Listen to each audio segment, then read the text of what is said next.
I want to bring on Owen Benjamin. Great interview. The guy cracks me up. He really is funny. Stand-up comedian, actor, podcast host, pianist. I have to pronounce that carefully because he makes he makes a lot of hay with that word. He's never afraid to share his unique perspective. He's got a new PragerU video titled "The Strange Death of Comedy." Do we have a minute of that? Can we play a minute of it? Comedy only works when we agree on certain realities. Take this joke. Why do you always go fishing with at least two Baptists? Because if you only take one, he'll drink all your beer. The reason this gets a laugh is because most of us recognize that many religious people are a little more religious around other religious people. That hypocrisy is funny because everyone can relate to it on some level.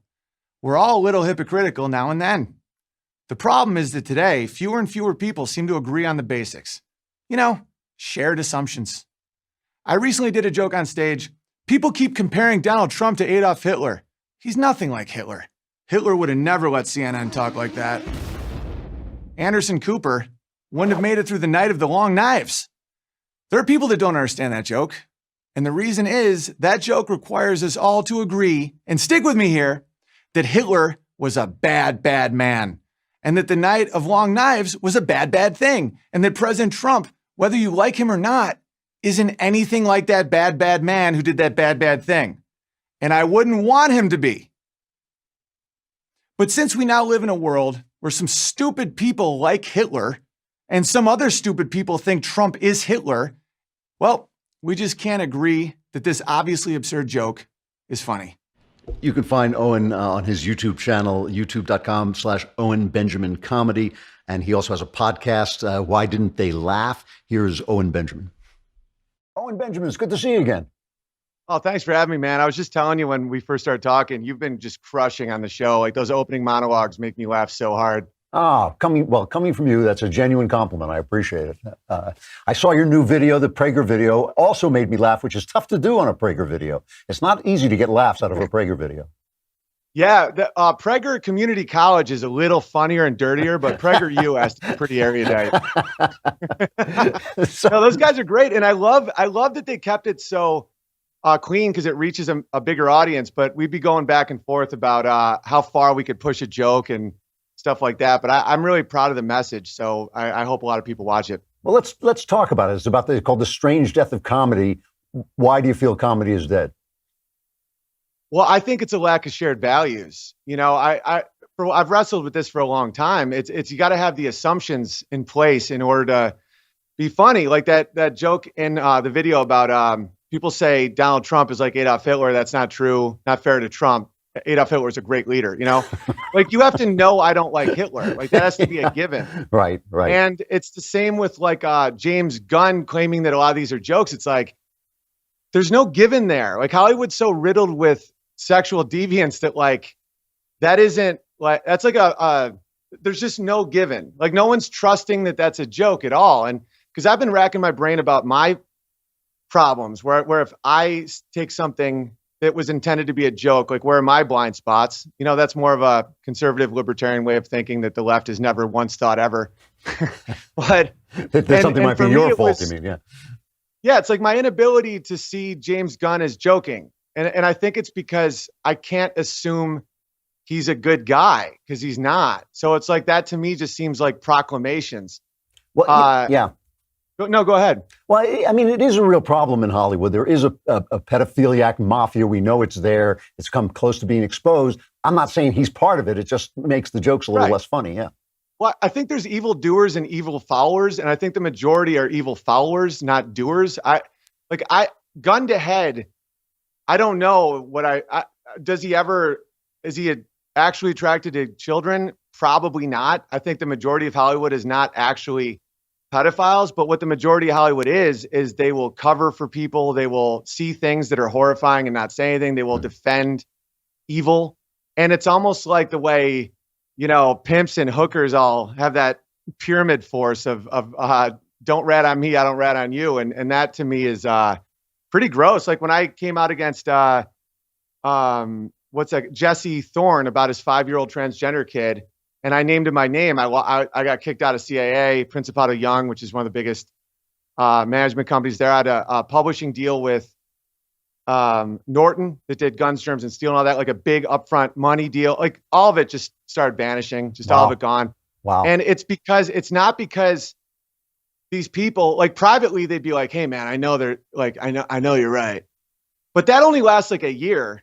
Like when people pretend to be something they're not, the neuroplasticity in your brain starts becoming that. That's why when people like pretend something's okay when it's not, I'm like, man, you got about a year before you have to address that. And you either have to admit to yourself you're a coward or believe it, and you'll believe it. Well, and so that's why. Yeah. Go ahead. Kurt Vonnegut wrote a novel called Mother Night, and he said the theme is you become what you pretend to be. And I think you're absolutely right.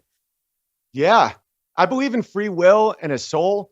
So, but at the same time, there is determinism affecting us. And one of the proofs against determinism is all the carrots and sticks would have made me a liberal in Hollywood. And I broke away from that. Like all of my motivations would have kept me in that kind of silver screen hell. Because I had my biggest year the year before I left and all this started happening. So it wasn't like this weird decay. It was like this Kaiser Soze moment where I'm like, wait a minute, you guys are really trying to like dismantle families. You know, it's one thing when the liberals are just these wacky anything goes people, but once they start inflicting on others, especially children and other people's way of life and way of worship and way of living, freedoms they have, that's the worst of both worlds to a degree where people have to fight it or it's going to come for them. Appeasement just means you get eaten last. Well, let me ask you this. You have a song that I saw online.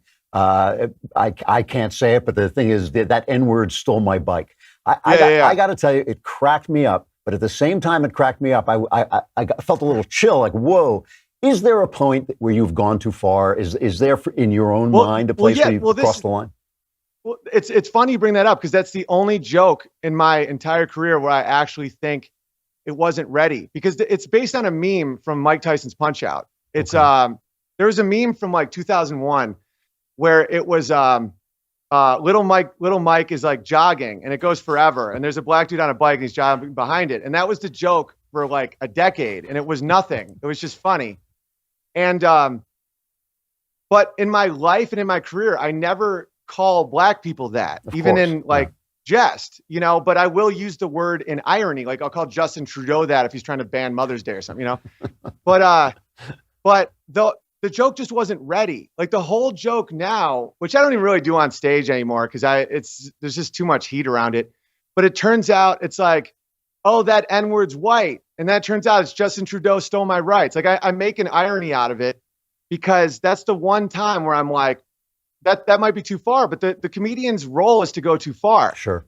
And I co-wrote that with a black guy. It's like, I had this argument with somebody recently where someone was like, well, you know, black people have said, don't use that word. I'm like, what about all the ones that squeal with delight when they're friends with a white guy who knows they're cool and it's just so taboo and weird, and they laugh and they're like, well, that's a minority of the black population. I'm like, so now you're going against a minority? I'm like, don't battle with me, bro.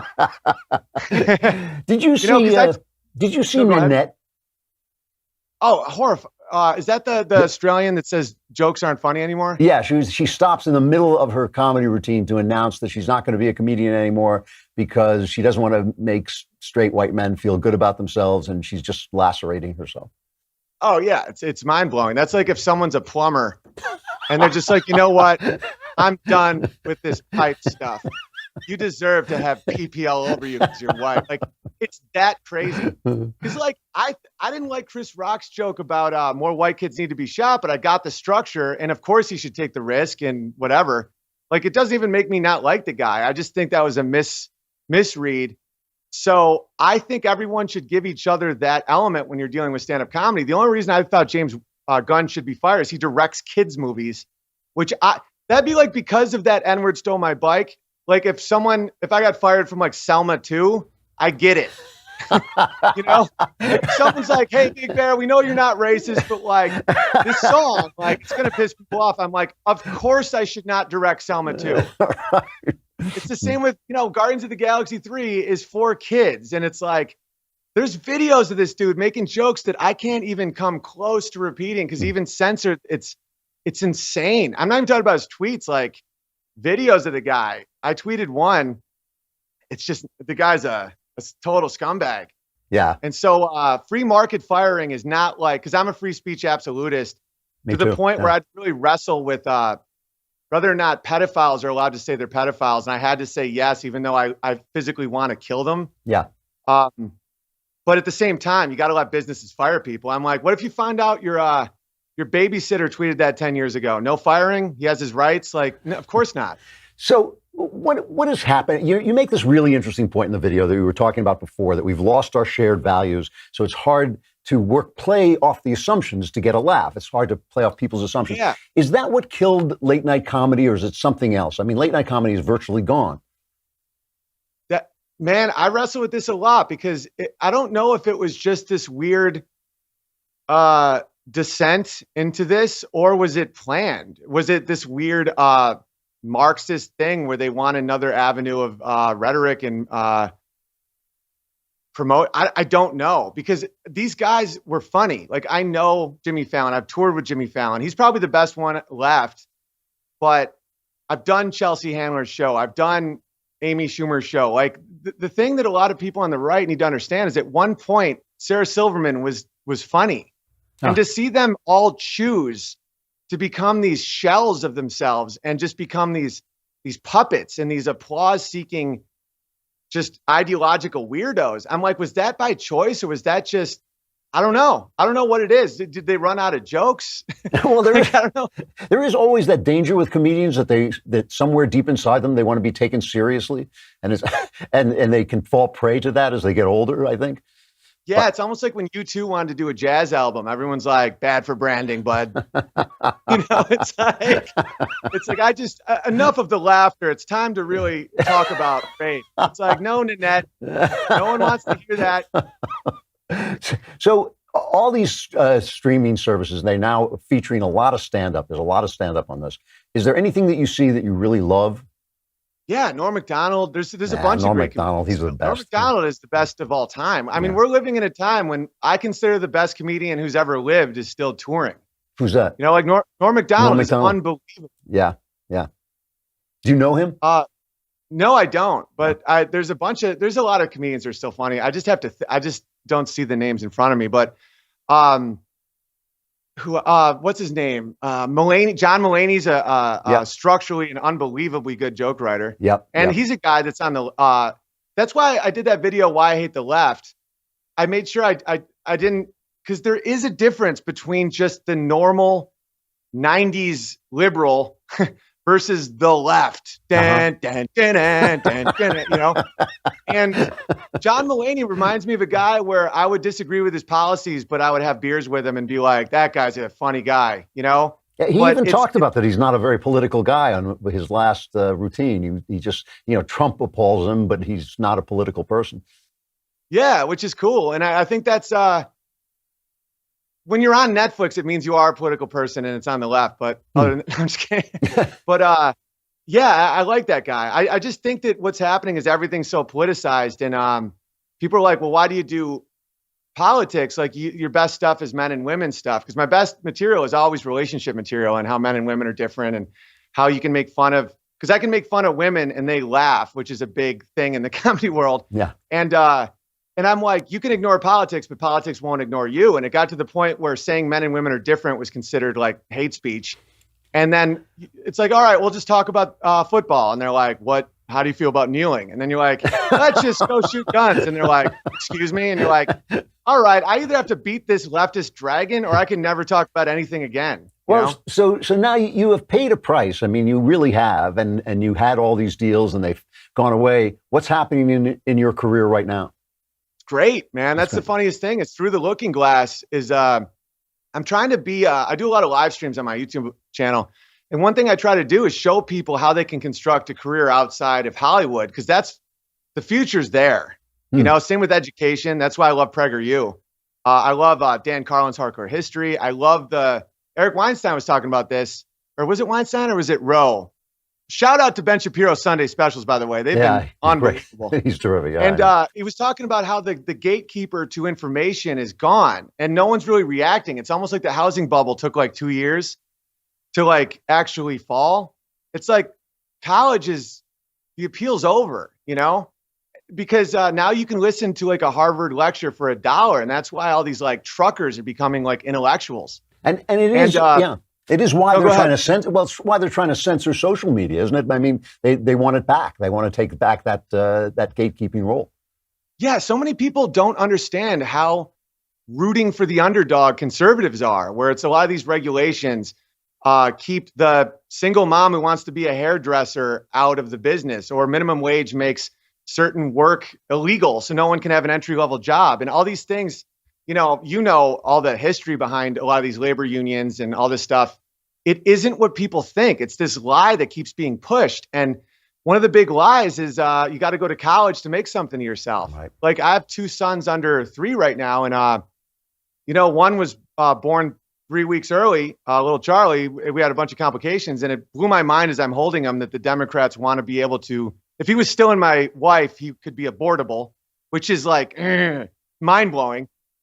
Like that's straight up evil. Yeah. But I'm looking at these kids and I'm like, I'm not going to do a college fund. I'm going to do like a small business fund. I'm going to be like, I'll raise an egg for you so you can launch your own business. And I'm going to teach you better than any state school. And my parents are professors, so I'm not. I'm very knowledgeable in that world. Yeah. And it's these like these unlimited loans just devalued it. It skyrocketed how much it costs to go to college. It flooded the market with anyone can go to college. So now the degree doesn't mean anything unless, it's like Harvard or something. So if people want to see you now, where do they go? Where do they go to find your latest stuff? Oh, well, youtube.com/Owen Benjamin comedy, and then hugepianist.com for my last 3 specials that I sell myself. And I'm going to start setting up a tour again soon. And to answer your question before, it's the reason there's all this social justice nonsense and all this like he's a racist or blah, blah, blah, or like take him down is because they don't want people to know how free we are. Yeah. It's like I'm having a better career now than I was. I don't get these large sums of money based on like just a holding deal for a year to make sure I don't actually make anything. But just the daily grind of it is so much better. The freedom of it. I have way bigger shows. More people come. My videos get bigger hits. I have more self-respect. My wife loves it because I get to just completely be myself and not have to kneel to something I don't like. And I recommend people just don't be scared of it and know thyself. If you're not hateful, which I know I'm not racist. I was raised in a family and in a life where my piano teacher was trans back in the 90s when it was like unheard of. We'd have students from all over the world come live with us and stuff. So I know exactly what I am when it comes to prejudice. Like I'll prejudice you if you have a face tattoo, not because you're black, Yeah, right. And so I know enough about myself to take these big risks. So if you know yourself and you're not hateful, just go and trust your gut and trust your values and don't be intimidated by this shame squad. I agree with you 100%. Owen Benjamin, great to talk to you again. And Yeah, thanks you too, very much. Man. Big fan. Thanks a lot. I appreciate it.